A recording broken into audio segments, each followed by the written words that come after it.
su sangre me vino a redimir.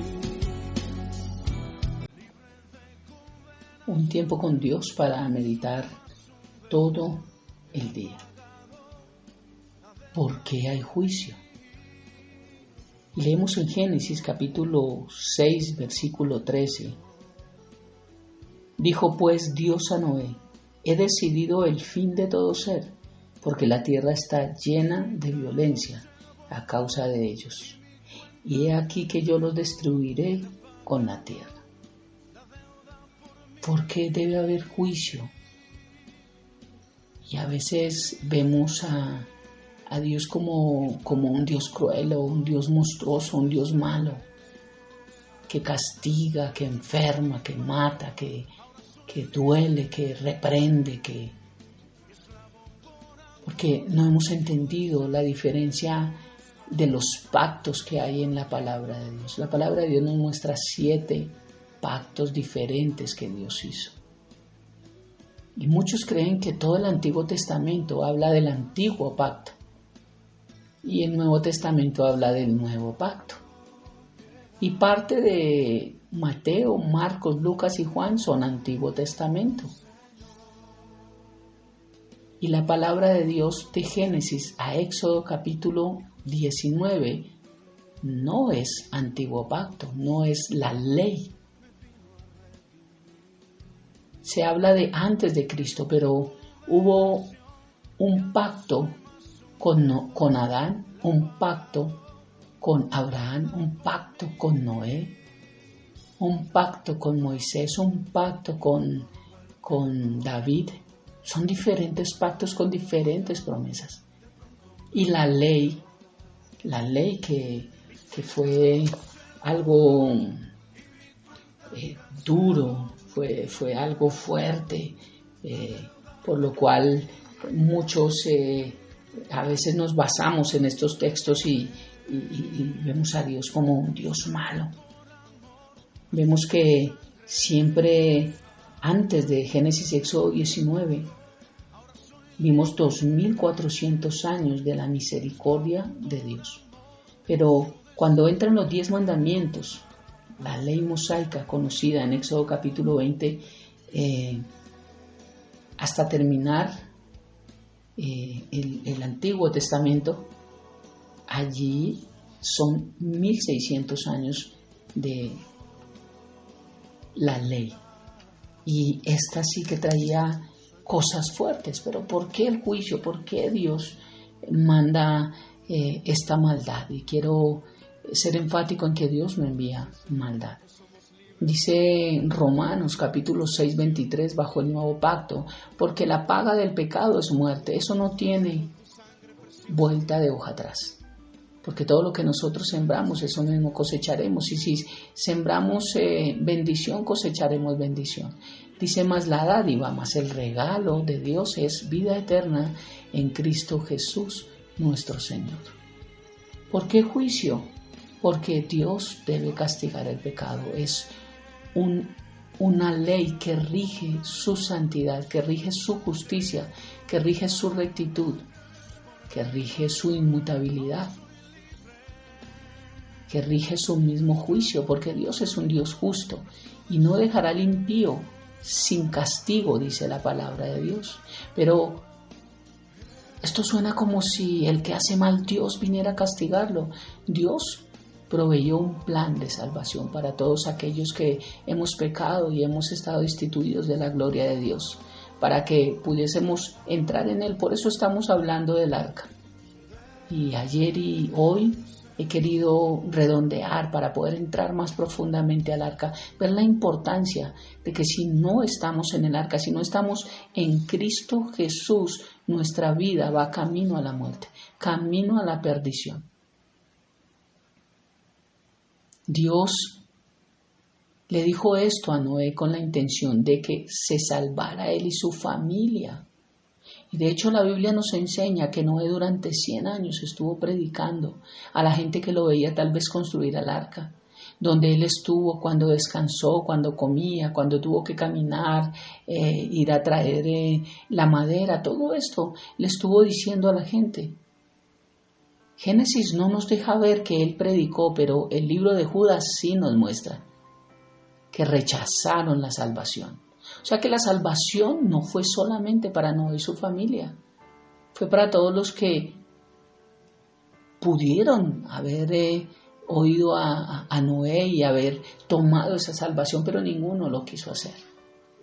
Igual que está pasando hoy en día, porque dice que Jesús vendrá como en los días de Noé, donde muy próximamente vendrá por su iglesia, pero muchos aún creen que esto es un juego, muchos creen que esto es una historieta, igual que las que leíamos como Calimán y estas cuando pequeños. Esto no es una historieta, esto es la vida real. Y nuestra salvación no es un juego. Dios le habló esto a Noé con la intención de traer salvación a las vidas. En medio de tanta corrupción, en medio de tanta maldad, en medio de tanto pecado, tenía que venir juicio. Porque eso también nos muestra la gracia de Dios. ¿Qué tal si la maldad no se castigara? Entonces se multiplicaría y realmente el bien dejaría de existir.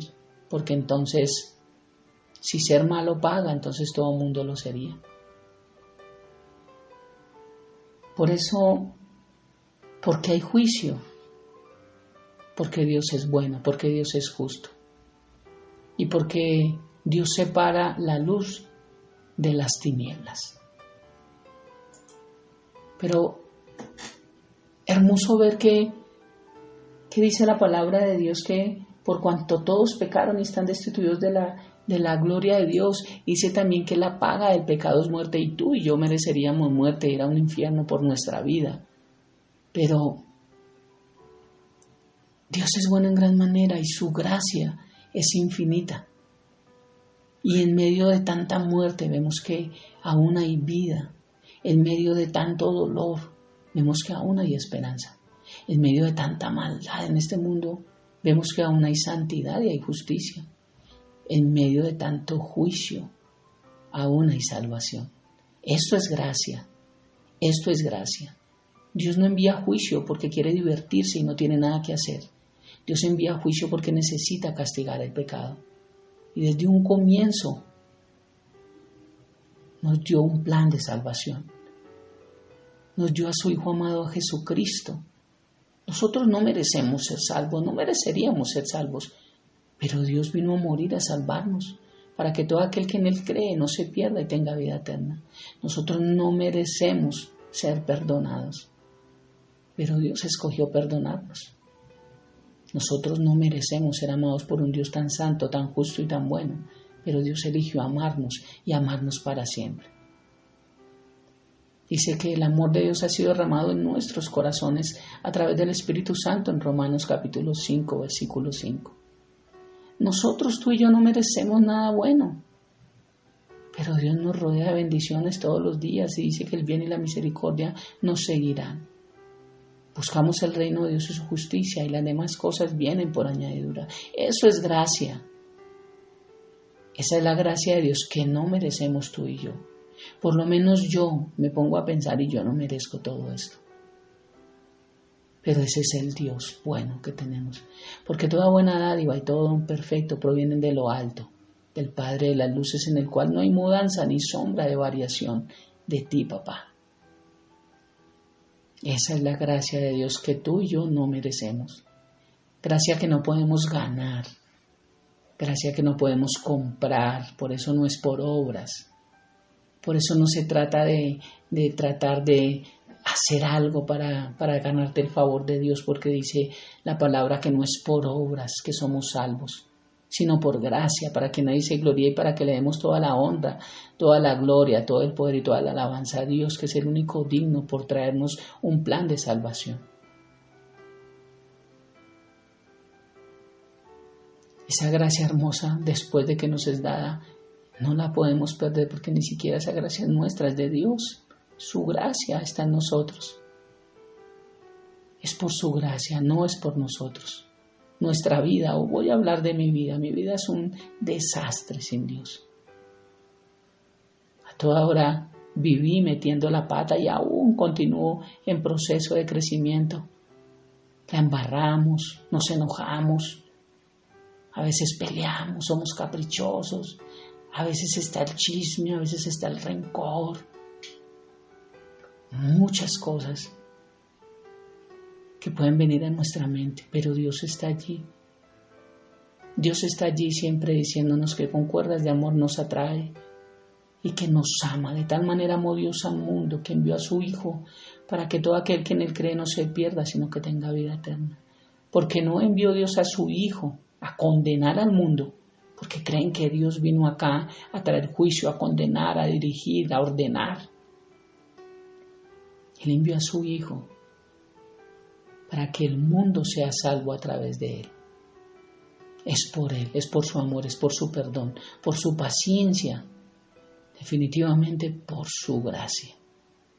Por eso este hermoso tiempo con Dios para meditar todo el día, porque hay juicio, porque realmente lo necesitamos. Pero gracias a ti, papá, que ese juicio no viene a nuestras vidas, a los que hemos creído, a los que entramos en el arca, a los que tomamos el plan de salvación, a los que decidimos creer. Dice Juan capítulo 1 versículo 12, mas a los que le recibieron como Señor y Salvador, mas a los que creen en su nombre les dio la potestad de ser hechos hijos de Dios, a nosotros. Gracias, Padre, y repito, no hay mérito alguno en mi vida, no hay mérito alguno en nosotros, todo el mérito es tuyo. Y gracias por proveernos un arca. Gracias, Jesucristo, por ser nuestra arca de salvación. Oremos. Padre eterno, una vez más gracias, Dios. Gracias por hablarnos a través de tu palabra, por enseñarnos, por redarguirnos, corregirnos, instruirnos. Gracias porque tu plan es perfecto, Dios. Y porque entiendo que se necesitaría juicio, o si no, tú no serías un Dios bueno, Señor, porque la maldad nunca tendría castigo y la maldad se premiaría si no fuese de esta manera. Pero el juicio se necesita y vemos aquí en este mundo que aunque hay leyes injustas, pero si se hicieran correctamente, esto sería un caos si no hubiesen leyes, no hubiesen jueces, no hubiesen personas que dictaran un veredicto para mostrar la conducta de cada persona y premiar o no premiar según ella. Por eso, gracias, amado Rey, porque aunque la justicia de este mundo no es la correcta, tú sí eres un juez justo. Y hoy entiendo que hay necesidad de Él. Gracias porque en medio del juicio provees un plan y nos permites estar en ti, Dios, para ser salvos de ese juicio que también vendrá dentro de muy poco. Te amamos, Rey, te bendecimos y dejamos esta mañana en tus preciosas manos, bendiciéndote, papá lindo. Hoy he entrado al trono de la gracia a ti, en el nombre de Jesús, y bajo el poder de tu Santo Espíritu, amén y amén. Un bendecido día para todos. Libre de condenación, ya no soy más un deudor. Él ha pagado la deuda por mí. Yo era culpable y me otorgó el perdón. Manto de gracia de pronto me cubrió. Mis pecados Él borró y mi cuenta canceló. Él ha pagado